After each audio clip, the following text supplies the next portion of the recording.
Second question, and I think Tony, you touched on this a little bit, and Mr. Mickey, I'm gonna speak with you and then go back around this way. What do you feel is the most urgent issue that must be addressed now? Right now,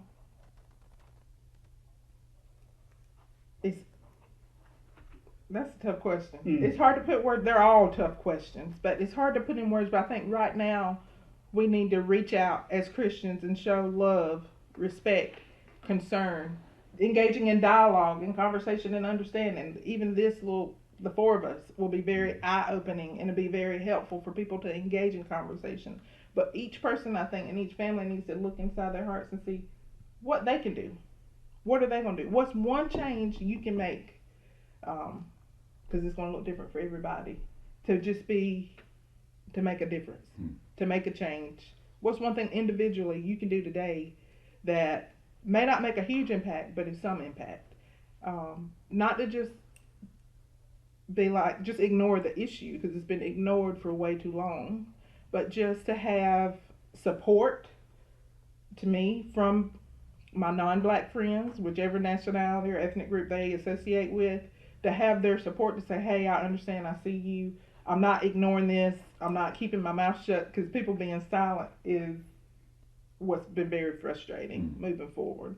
So I think everybody kind of needs to kind of tune in, do a reality check within themselves to see what they can do to make a difference. Mm. Brother.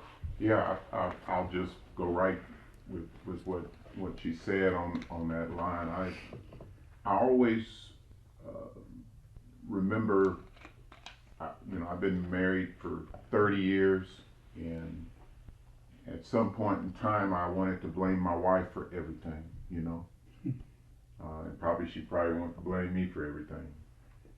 But a friend told me, he said, well, let's forget about her, but what can you do to make sure this relationship works?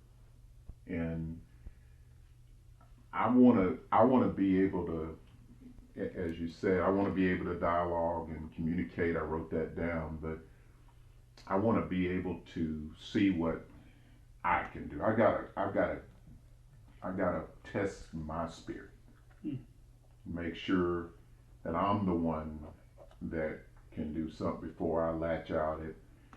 I've got a group of friends that, they call me up and they say, hey Tony, man, I got black friends. You know, that's what they say. They white dudes. I got black friends. You know, and a couple of them, I told them, I said, no, you don't have no black. You got a black friend. you know, and the truth is that we're all searching for significance in this issue.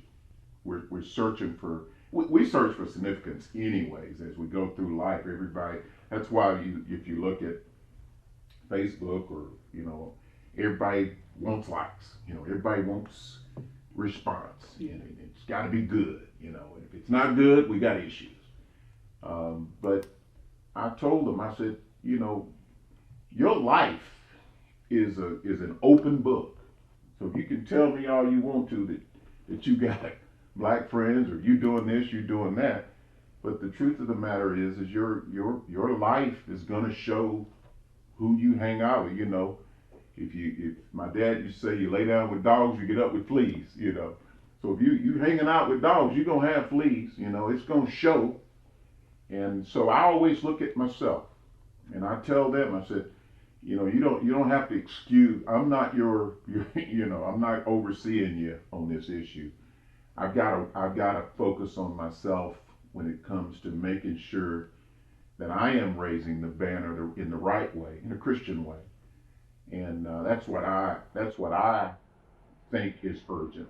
Individually, we kind of test our own hearts and kind of see what can we do, not necessarily, you know, what if they throw a rock in Macy's in New York, what's going on up there? We see what they're doing, but what can we do? So, and again, I'm sure we'll talk about those things. I think the most urgent issue we have, I think we need to find a way to turn the heat down some. It's very emotional. Right. If me and D'Amica are going to have a conversation, and I'm angry coming in, and she's angry coming in, we're gonna fight. I can't turn her temperature down. I can only turn mine down. If my temperature's turned down, hers can be turned down. Then you can get somewhere. You talk about the Arbery thing. How mad are you that you're going out with a gun looking for somebody? Right. And you don't do that for a living. And when you doing something like that, or you throwing one of through Macy's and you're beating somebody up, you're trying to force your point of view onto somebody else, and you're ultimately doing it with violence. Right. And anytime you go into a confrontation and you're going to force something on somebody, the end game is going to be a physical confrontation. So we got to find a way to. I should be able to talk to you about something and keep my calm. That's right. If I'm calm, eventually you're gonna get calm. You're not gonna crack me over the head, I'm not gonna crack you over the head. So I think we got to find a way to turn down the heat. We got to be able to address things without all this. I'm gonna force this on you. I really like that, Jamie, and I think one of the things that reminded us of that is, you know, I always say life is not how you act, it's how you react. It's how you respond. And I always remember the cop in the police in Colombia, I believe it was, and pulled over a young man who just so happened to be black. The cop just so happened to be white.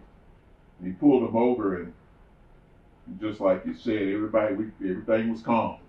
You know, everything was good. But the young man was a little agitated, you know, and you see in the video, he was just, you know, and then he asked the officer, he said, "Why'd you pull me over?" You know? And it took me back to my childhood, like, you know, this is something I would say, you know, what you pull me over for, you know? And as a kid, you know, just honestly and genuinely, what you pull me over for? Now, the officer didn't answer him. And he says, "I need your license and registration." And the kid jumped in the car to get it. Okay? He quickly moved. And when he quickly moved, the cop shot, the police shot. Okay? And so it's not how you, it's how you respond. I can understand why the kid was saying,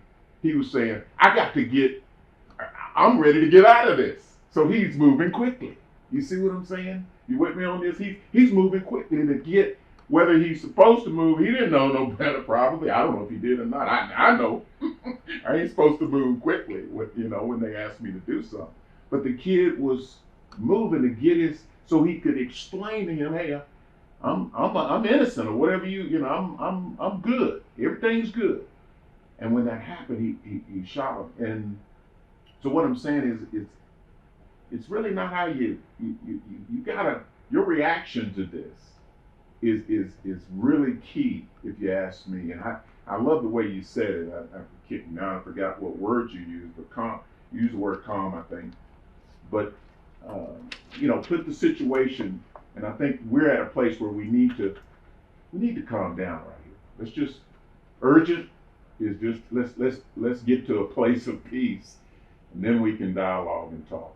I really believe that, and I'm guilty. Trust me. I mean, I'm a little heated on some things, but those things are those of which are of Christ, and I don't make any bones about that. But I'm sure we'll talk about those.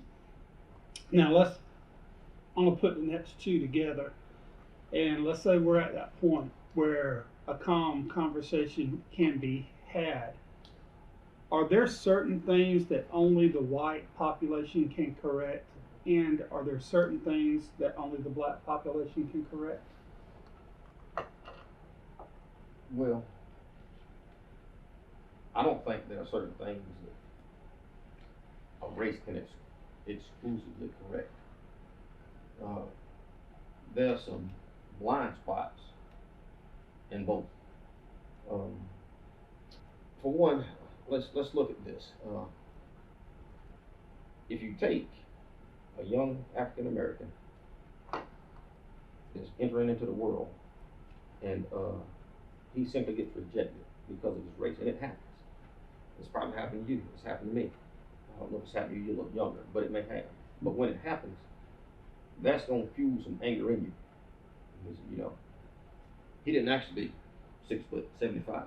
I didn't actually be 5'10". I didn't actually be black, and you didn't actually be white.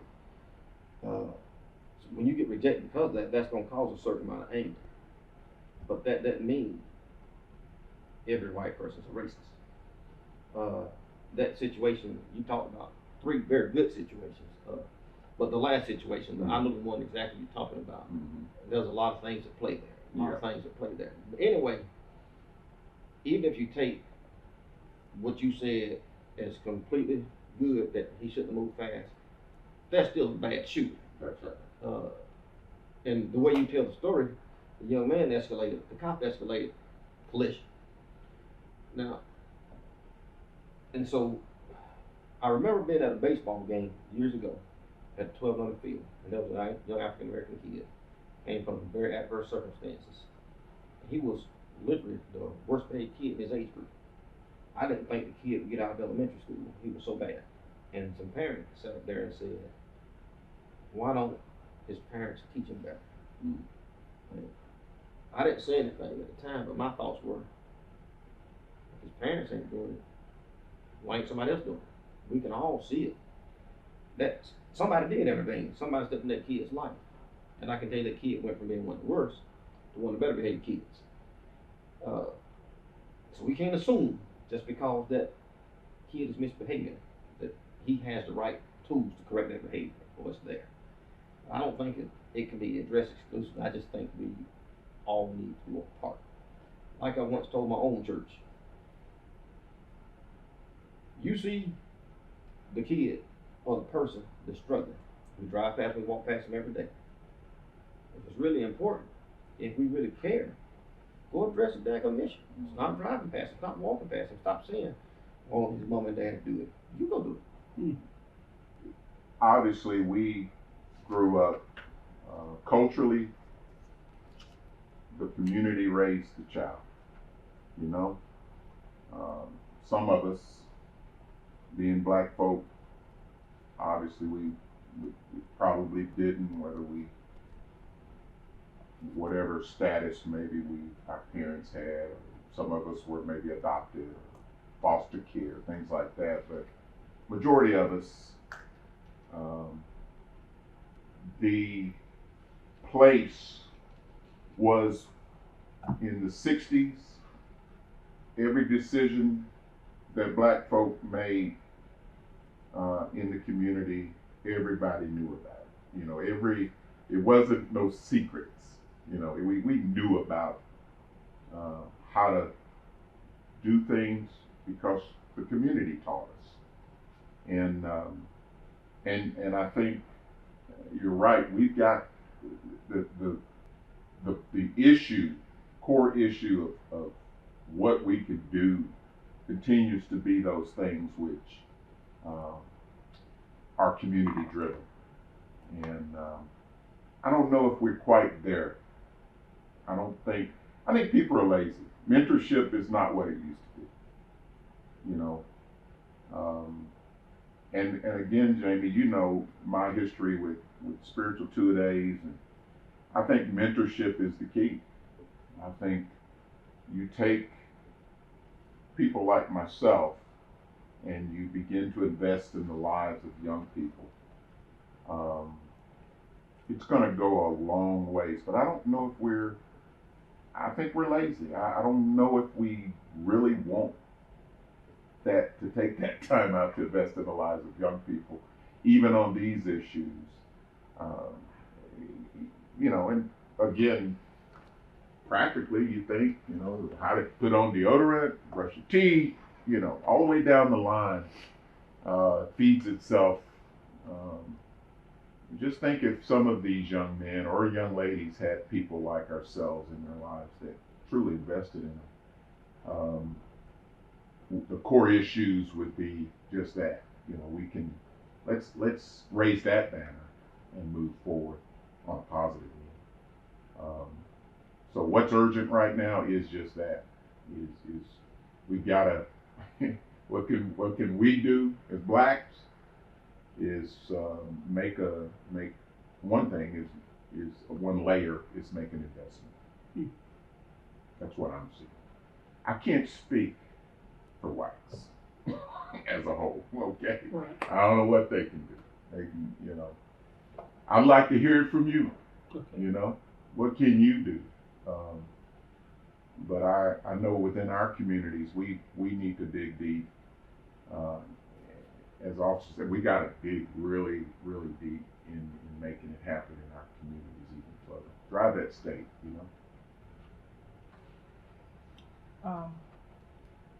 I think we all, everybody in the human race, need to. I kind of go by that mentality and that thought process or philosophy that it takes a village, and that's just the way it is. My sweet little mama, she's a lot more patient than I am, but that's something that she's instilled in me. So when you see a need, you meet the need. That's what we're here for.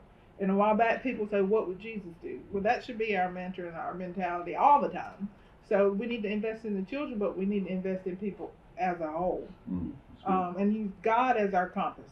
When we interact with somebody and somebody comes across our paths, be kind, be nice. It may not take a huge money investment. It may be a time investment. People want to know that you care. They want you to listen to them. And I think people are more so scared now to do the right thing than just not wanting to do the right thing or just feeling lazy. But they're scared of what somebody's going to do, what's going to come back. What if they try to sue? What if they say something else? That's on them. You do what I can't say you. I choose to do what God's told me to do and how He tells me to handle the situation. And then I can just move on from there. So I think we need to be more proactive and not, like if you're riding by and you see that child or that child's struggling, that grown man down the street is struggling. Have a conversation with him. Say, what's going on? Is everything okay? How can I help you?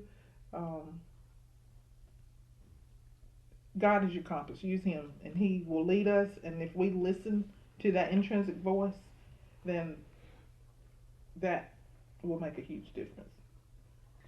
I'm hearing a lot from this discussion that boils down to personal accountability, which is the opposite of blame. But when you go on Facebook, the only thing you see is blame. And, I was thinking of a basketball coach whose players were totally rattled because of the referee. And I heard him yell, "You focus on what you can control because you don't have enough energy to worry about your game and his game." And I think that speaks to where we are today. The challenge is so big, we can't waste a drop of energy worrying about someone else. We've got to focus on what we can control, on who we can control, and rather than wasting time on blame, we have to seek answers. This was not intentional, but I have just finished reading a book called QBQ, The Question Behind the Question, and it is written from the premises that you cannot get the right answer if you don't ask the right question. And he says there's accuse, incorrect questions, and which leads to blame. And then there's QBQ, the question behind the question, that leads to not only personal accountability but beneficial answers. And I think I'm hearing a lot of that during this discussion.